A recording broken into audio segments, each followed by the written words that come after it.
barbaric, savage, and brutally mean. The Orks are a relentless plague across the galaxy who care for nothing other than the propagation of their eternal Waaagh. Their overwhelmingly violent hordes can be seen as a true green tide, which will sweep its way across the stars, allowing the Orks to claim whatever worlds their ruling Warboss desires. These green-skinned brutes enjoy nothing more than a good fight, and every aspect of their culture, from the overarching cults to the smallest interactions between Orks, will revolve around the vicious art of war. For an Ork, conflicts can start small, with many a warboy finding great pleasure in squashing an arrogant grot or brawling with their camp members over who gets the last mug of fungal beer.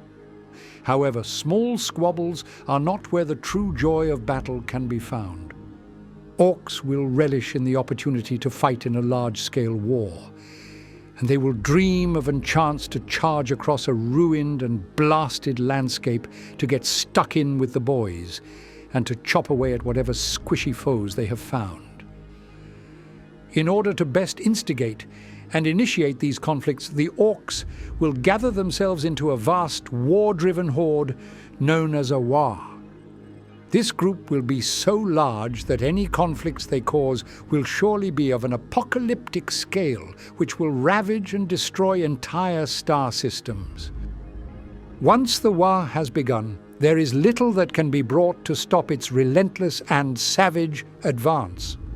The Orks will set out across the stars, aboard their ramshackle spacecraft, looting and tearing apart all who might foolishly stand in their way.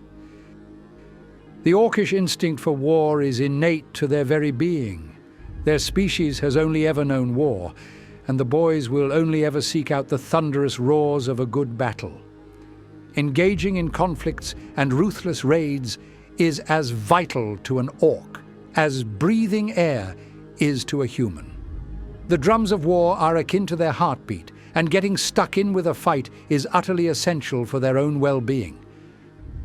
Whilst an Ork will not wither and die without a good battle, they will surely become rather irate, an emotion which will rapidly progress into an unquenchable fury at finding their very nature going unfulfilled. To deny an Ork with the thrill of a battle should be seen as borderline animal abuse, and the violence behind their red eyes will continue to grow until they simply lash out, where they will pounce on an unfortunate creature, likely a Gretchen, who will have to act as his punching bag, until the boy has gotten all his anger out of his system. Even amidst an Ork camp or settlement, there will be a constant fight for power. Orks know that the biggest, greenest, and meanest Ork is surely the best, and so they will brawl and fight with each other to prove their strengths in the hopes that it will aid in their rise to leadership amongst the clan. The Ork who bests all others, crumps all his compatriots, and claims the most teeth is known as the Warboss, and he is the de facto chief and ruler of his tribe, and it is only he who may direct the boys on their warpath. To note on this, becoming a Warboss is not a permanent title. Any other Ork may fight and kill the previous Warboss if they feel particularly mean and green that day. And if they are successful, then they may claim the title of Warboss for themselves. Also, a Warboss will only have the support of his tribe for as long as he provides them with conflicts to engage in. A placid and cowardly Warboss who does not lead his boys into battle will quickly be overthrown and killed by a more proactive Ork, who is more inclined to jump into a colossal war. Within the majority of Ork camps, there will be a constant squabble for the title of Warboss, with some holding power for weeks and some for only minutes before they are overthrown and trampled back into line with the rest of the Ork rabble. The tribe may venture out in raiding parties or get into little scraps with other groups of Orks or species native to the planet, but their aspirations are rarely higher than having a good fight or getting a good pot of teeth. This lack of ambition and the constant power struggle tends to keep the Orks preoccupied with themselves, and oftentimes the Orks will require a truly visionary Warboss who will set his gaze out into the stars, with plans of bringing his boys across the entire galaxy for nothing but a good war. This Goldilocks period of Ork infighting does not last forever. Once a tribe grows large enough, it seems to reach some kind of critical mass, where the simple bickering quarrels between boys is no longer satisfactory, and they will crave a different scale of conflict. There are two leading theories on what may cause a war to emerge. Firstly, at times, a tribe may seemingly reach something akin to a subconscious agreement, where the Orks realize that their way of life is not conducive towards their own war-driven happiness, and so they will band together and set out to find new opponents to fight and kill. This may be due to the Orks spending a prolonged period of time at peace, where a collective frustration and discomfort would have built up, leaving the boys with a craving for conflict. The second theory is that a Waaagh is sparked by a single Ork, who becomes emboldened by an overwhelming sense of leadership, causing him to rile up his fellow Orks into a state of warish fervor. This could be because a Warboss is particularly strong, and inspires or forces his fellow Orks to follow his orders, as has been the case with the legendary Gazgul Mag-Uk Thraka. Alternatively, it could be that an Ork boy suffered a rather bad head injury and awoke with the voices of the Ork deities Gork and Mork yelling in his ear to gather his tribe and set off into the galaxy for a good fight. In the early stages, the Orks can begin gathering in groups as small as a few dozen boys, but this will quickly snowball into a green tide which may swallow the planet. In order to drum up the numbers, the Warboss may lead his tribe to conquer other Ork groups within the area, crumping their own respective bosses and rallying the remaining boys to his own cause. Alternatively, a rather crafty boss might call in a few favors with a Mek, who will build a great effigy of Orkiness to attract other Orks on the planet to join in with the coming battles. Whatever the methods, word will quickly spread across a planet of this luminary Warboss. Tribes from every corner of the world will descend upon this group, with some seeking to take part in the potential war, and others hoping to kill the Warboss and claim the horde of Orks for themselves. The successful Warboss will continue to swell his tribe with new members, all of whom are ready for the oncoming war. And as the tribe grows, more and more Orks will hear of the commotion and will try to quickly join in, not wanting to be left out of all the fun. As more and more Orks join in, the original tribal grounds will prove to be far too meek to sustain the sheer volume of boys who are trudging through it. The Meks will begin by expanding this from being but a humble assortment of tents up to a small shanty town, and then finally into a sprawling complex of Ork dwellings, fighting pits and squig homes, giving the boys a perfect place to prepare for the upcoming battle. The flood of new Ork boys brings with it a great many boons and bonuses to the group. Innumerable Meks will inevitably become a part of this new society and will be quick to start tinkering and messing with whatever they can get their grubby green hands on. The Meks will rapidly begin tearing down parts of the settlement, rebuilding them as advanced workshops where they will begin with their disorganized work. Almost as soon as the Meks begin welding and hammering away, ramshackle vehicles will start to trundle out onto the streets, driven by boys inclined to do nothing but go fast. They will gladly accept modifications from the Meks, who will revel in attaching new rockets or more wheels to their creations, caring only for the fact that they could rather than if they should. Some of the larger Orks may violently request that the Meks hurry up and build them a far more impressive piece of machinery to carry them into battle. The streets soon become congested with gigantic battle wagons equipped with massive artillery pieces with vast bays which are able to fit a few dozen boys within, who will drive across a battlefield, gleefully blasting away at their foes before leaping out and getting stuck into the fun themselves. Some of these mechs will inevitably form smaller tribes themselves, seeking to outdo each other with their bizarre mechanical creations. They will even attract some of the other orcs who are more than willing to volunteer themselves to join in with their crews, or to have some piece of orcish machinery built around them. The mechs might even begin working with the pain boys to build crude surgical facilities, in which boys will happily enter for a quick bit of dental work, only to leave with a fully cybernetic head.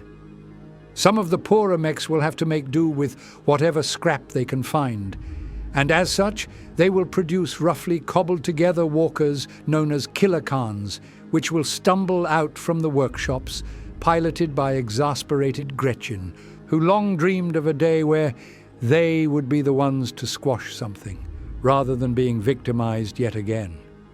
These walking cans are dwarfed by Deaf Dreads, which is a larger-scale version containing an orc who is even angrier than the Gretchen, and they simply want to crush and kill whatever they can get their steel claws on as quickly as possible. These mech groups will form small armies of walking, murderous tin cans, sometimes leading several hundred constructs into battle, and these groups are known as dread mobs.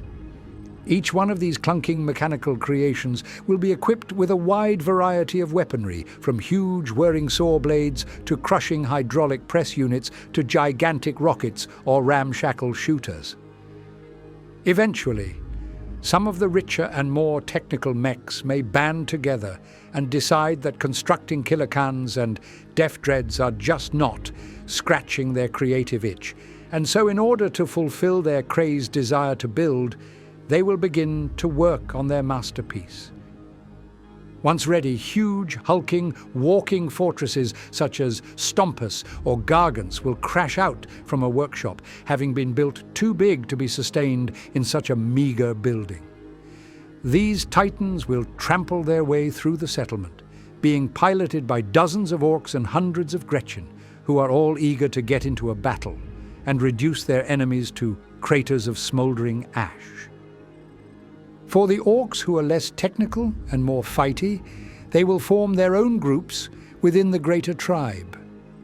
Like attracts like, and as such, orcs who are inclined to a certain way of war will find each other, and they will form their own hierarchy before setting themselves up for the war. The most common subgroup to form has been observed in almost every Waaagh encountered, and it is known as the Cult of Speed. This is formed of orcs, who simply love to go fast more than anything else. They will be closely affiliated with the mechs, who, as previously discussed, will gladly augment their buggies and bikes with huge engines or afterburners to push them into new realms of speed. As any smart orc knows, red ones go faster, and so the adherents to the Cult of Speed will paint everything they own red, purely in the hopes that it will allow them to reach even higher top speeds. They will paint their vehicles red, wear red clothes, and even dip their bullets in red paint, all due to their instinctual knowledge of red means fast. Some of the speed freaks who are unsatisfied by how slowly one can move on the ground may request a fighter jet be built for them. The mechs will come together, have a big think on how to make such a contraption, and with a spark of genius, they will essentially bolt a set of wings onto an intercontinental ballistic missile before thinking on whether or not they should remove the warhead, and then they will finally strap a seat onto the mechanical model of perfection. Once the speed freak lays eyes upon this magnum opus of orkiness, this showpiece of mechanical engineering, this masterstroke of ingenuity, he may shed a single tear of happiness before leaping onto the craft and launching himself into the air, diving and corkscrewing around, much to the envy of the relatively slow, land-dwelling orcs below him. Some of the more anarchic orcs will also group up to form Stormboy tribes. The word anarchic is used very loosely here, as in the minds of an orc. Their idea of anarchy is to adhere to strict rules and training regiments in a manner more closely resembling a human military unit rather than a squad of orcs. The Stormboys will have a regular schedule with drilling and marching practice being performed every day, and orcish songs being chanted all the while. Do not assume that because these orcs are disciplined, that they are not certifiably insane. All this discipline leads them to is for them to strap a gigantic rocket onto their back, allowing them to careen and soar across the skies into battle, plunging into a fight faster than their less regimented kin. Some of the more unstable orcs, who would have been twitching ever more frequently since the Waaagh started to form, will find their place amongst the weird boy covens. These psychically sensitive orcs are emboldened by the strengthening surge of energy caused by the orc gathering, and will utilize the communal green energy to conjure forth magics and powers against their enemies. They can also use their psychic skills to simply teleport or to throw other orcs across a battlefield towards the front line, allowing them to get stuck into combat, hacking and chopping away at the poor sods who just witnessed 100 orcs flying through the air towards them in a haze of green orky energy. With the orcs now numbering in the millions, and their forces accompanied by thousands of vehicles and walkers, they can finally begin their Waaagh. The Warboss in charge will drum up the orcs into a fervor of battle, using their anticipation for war as the key to getting them fired up into a frenzy, at which point they will all bellow out a deafening roar, signaling that the time for war is nigh. The green tide will flow out from their shanty settlements to cover the entire world. Native populations will be quickly subdued by the oncoming warpath, being killed or enslaved by the rampant horde of orcs. Any industrial settlements captured will be either torn down for parts or repurposed into building even more mechanical wonders for the horde, much to the delight of the Meks. The deluge of destruction will continue to spread across the planet, with the orcs destroying, capturing, and conquering all who were unfortunate enough to find themselves upon the world. Smoke from thousands of engines plumes into the skies, proving to be an ominous signal of the approaching orc tide. The horizons will be pocked with the silhouettes of massive stompers and gargants, awkwardly but violently crashing their way closer to the planet's defenders. Dozens of fighter jets will be seen banking and twirling through the skies, leaving trails of thick black smog behind them before dive bombing towards the ground, launching a huge array of ordnance down onto the battlefield. Immensely large armies of orc boys charge across the planet's surface, interspaced by racing attack bikes and buggies, carrying even more orcs towards the front lines. Huge banners and icons are carried by the tide, signifying their allegiance to the Warboss and to their own minor tribes. The tide is so immense that the plumes of dust and smoke can be seen from space, appearing as an enveloping wave of pollution and death. Some horrified defenders may flee the world on escape craft, hoping to save their own lives, and perhaps warn others of what has transpired, but for most, they will be swallowed up by the green tide.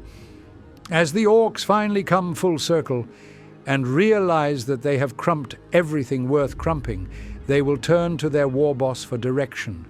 For if he cannot find anyone else to kill, then fighting him may be the next best thing. A clever, big-brained Warboss will realize that his demise will soon come if he does not redirect the horde, so he will summon up his Meks and instruct them to cobble together a fleet of starships large enough to carry them off-world and into outer space. Most of the Meks will agree and will start work on the ships, but some will ponder if there is a quicker way and will begin to build vast teleporter pads where the orcs may step on and supposedly warp to where they need to get to.